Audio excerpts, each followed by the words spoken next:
Hi everyone, it's Sue here from Wellness with Sue, and I thought today I would talk with you and demonstrate a very popular yoga pose that's done pretty much in every yoga class unless you're doing a very gentle or restorative class, called downward facing dog.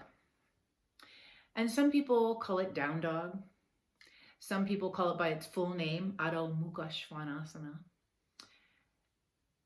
But however we call it, it is usually done in a class for various reasons. It has many, many benefits, which is why we choose to do it. It can strengthen our bodies, specifically our upper bodies and our spines. It can open up the back body through the shoulders, back, hips, and legs. It's very grounding and very calming to the mind. And it's used a lot of times for transitioning from being on the floor to coming to standing. It's used a lot of times for preparation and building strength and power for things like handstands. So today, because I'm a yoga teacher and I see often the misalignments, I'll call them that, in this particular pose, it has some components that are important to know. And when it's not done ideally, the posture feels a little bit like suffering. And it's never supposed to feel like suffering. It is always a posture of ease and stability. I like to use the two principles of sthira and sukha. Sthira meaning steadiness, really grounded, and sukha meaning ease. And can you find the ease and the steadiness? So we'll explore that a little bit as I go along. So I talked about the benefits. The components that I want you to think about are the areas of the shoulder and neck, the areas of the lower back, and the areas of the backs of the legs. Because these three areas can become problematic in this posture. And as a yoga teacher, we're trained to look at things like risk to benefit ratio. Why would you even do the pose? Well, I told you all the benefits. But what if there's risks? Like, let's say, for instance, you've had wrist surgery and being on your hands weighted like that is not ideal. Or you've had a shoulder problem going on or a neck problem going on. What about if you had a lower back surgery and it's hard for you to find that good space, that sukha, good space, upside down in this really awkward position?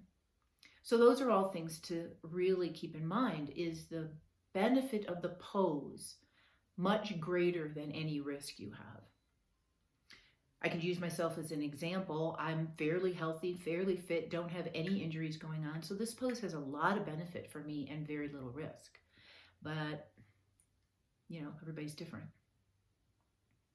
So I'm going to show you a couple of teaching tips, if you will, that talk about these components and how I want you to pay attention to them when we're actually in the pose. And then if we have enough time and we don't go too long, I'd like to show you some modifications of the pose. Okay, so the first thing, I'm going to back up so you can actually see me. And what I want you to do is come to standing. I'm going to kneel because I want you to be able to see my arms. Alrighty, so pretend you're standing and you're just standing in neutral. Let's stay in a mountain pose for a moment. And if your palms face your body like mine do, I want you to purposely turn them palms back. And as you inhale, just raise your arms above your head, just nice and easy. Try to bring your arms somewhere around your temples maybe, or your ears, and lower back down. And when you do that again, I want you to notice, do your hands naturally turn in a little, or turn out a little, or stay straight? So if I go all the way up, my fingers stay straight.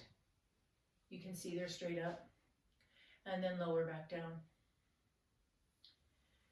So this next time when you take your arms above your head, I want you to deliberately turn your fingers in, and you'll see how your elbows bow out. what happens in your neck? Do you feel congested and kind of tight? And then deliberately turn your fingers open just a little bit, not a lot, and then notice what happens in your neck. Do you feel more free? So typically when we're upside down, if the fingers are in and the elbows bent, the shoulders kind of crunch up by the ears and that doesn't feel good. And if the hands are slightly forward or open a little, it creates more ease and space in the neck. And always when we work in postures, we're looking for why we do the postures to help get to know ourselves better, to help get to know what feels good and what adaptations we need to do in order for that to feel good. Okay, so the second part is for your lower back and your pelvis. So I want you to come to all fours. Okay, hands under wrists, hands under shoulders, knees under hips. And as you inhale, I want you to just let your lower back drop, tailbone to the sky, eyes and heart up. Can you see how my sitting bones are moving up? My belly is kind of let go, my back is swayed. Now this is a little too much, so I'm going to pull my belly up just a little to give my lower back some stability. What I don't want to do is move all the way into this tucked position where my tailbone is moving toward the floor, the sitting bones are moving down, and my spine is rounded, like in cat pose, right? So cow pose, your collarbones are wide, your eyes are usually slightly forward, your tailbone, your sitting bone's moving up to the sky. And because I have such low back freedom, very common in a lot of people, I need to pull my belly in a little. But if I pull it in too much, I start to tuck my tail and my back rounds. And then this is not a good place for my back in downward facing dog or Adho Mukha Svanasana. Okay, relax. So this practice, I'll use this, is to understand your movement and where you live in your pelvis and your lower back. Okay, the last one I want you to try is to lie on your back. And ideally, I'd like you to have a strap nearby. And you're going to lay all the way down with your knees bent. What I'd like you to do is on purpose, lift your belly and lift your lower back off the floor to create this great big space. And that's a little bit like the sitting bones going in the air. And then on purpose, press your back into the floor so that your sitting bones move towards your ceiling or towards your knees. And do that a couple of times to get an understanding of how this pelvis movement affects the movement of your lower back. Okay? Now come to a neutral place and take your strap and wrap it around both feet, ideally around the heels, but you can also do it around the ball of your foot. And make your legs go straight up so they're vertical just above your pelvis. And your arms are just going to hold the strap. I don't want you to pull hard. You can see how my arms are just relaxed. And I want to reach my heels to the ceiling and pull my toes back toward my nose. Now, did your lower back flatten to the floor?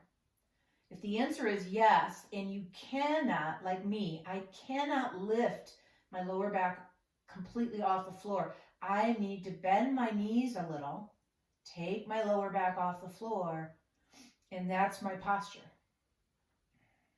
I'm not getting the deepest stretch in my legs as if I would when my legs are all the way straight, but my lower back is in a safer posture. And in downward facing dog, that's more important. Go ahead and rest. Now, I want you to think about those three pieces. The shoulders and how it felt when your arms were up over your head. Your lower back alignment and how that felt when you were in tabletop. And then the straight legs or the bent legs. Because those three pieces are a big factor in downward facing dog pose. So let's try it. Okay? So, to start. Wrists are under shoulders, knees are under hips. My cue usually is to take your hand one hand distance forward and take them a little wider than your shoulders.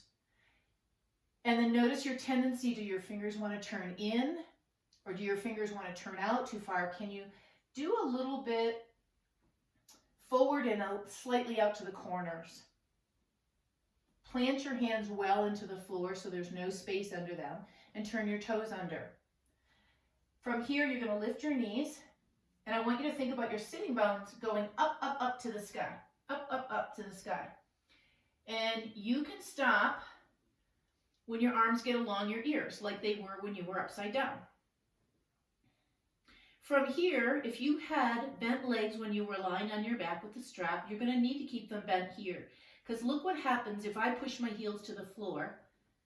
Can you see how my back is all rounded? This is not a healthy posture for my downward facing dog.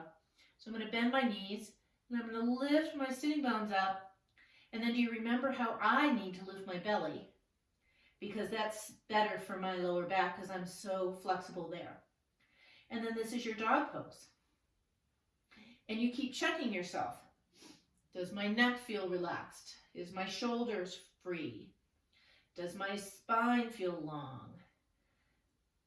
Can I maybe press one heel down on the floor to feel the stretch in the leg, but still keep the sitting bones lifting?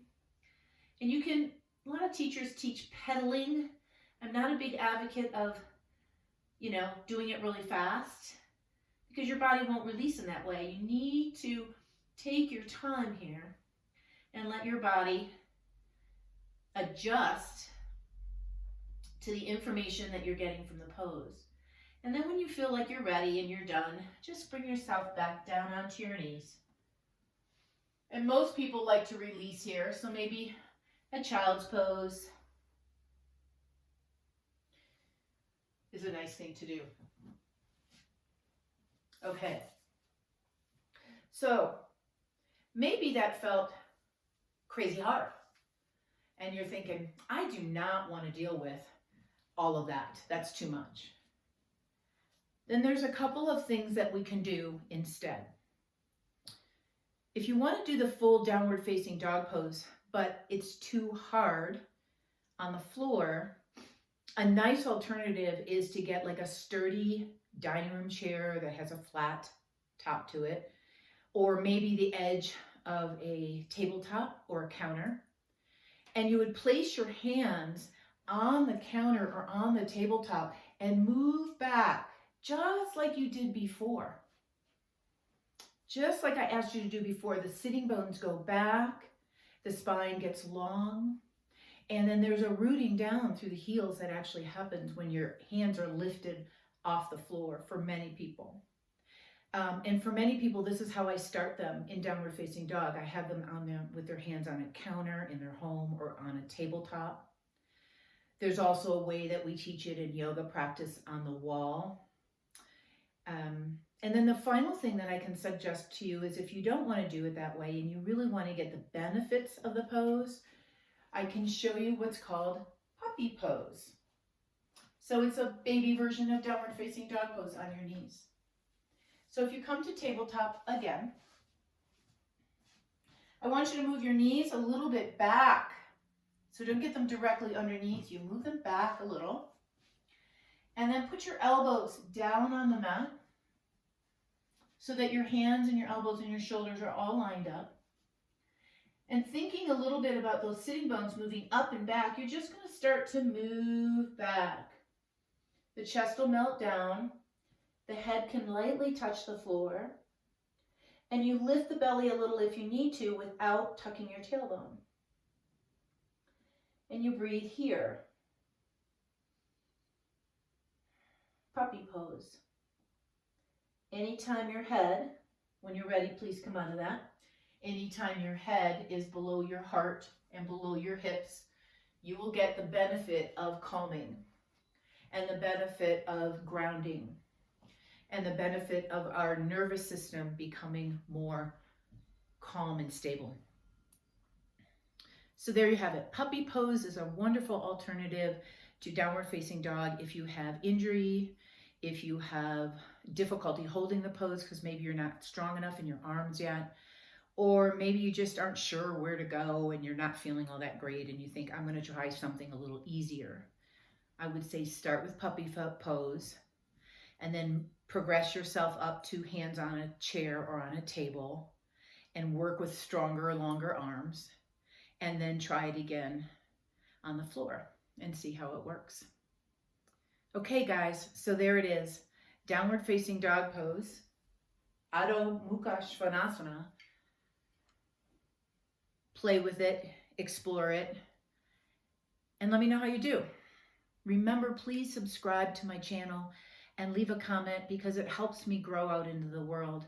And that's ultimately why I'm doing this, so that I can share my knowledge, my teachings with you. Namaste, everyone.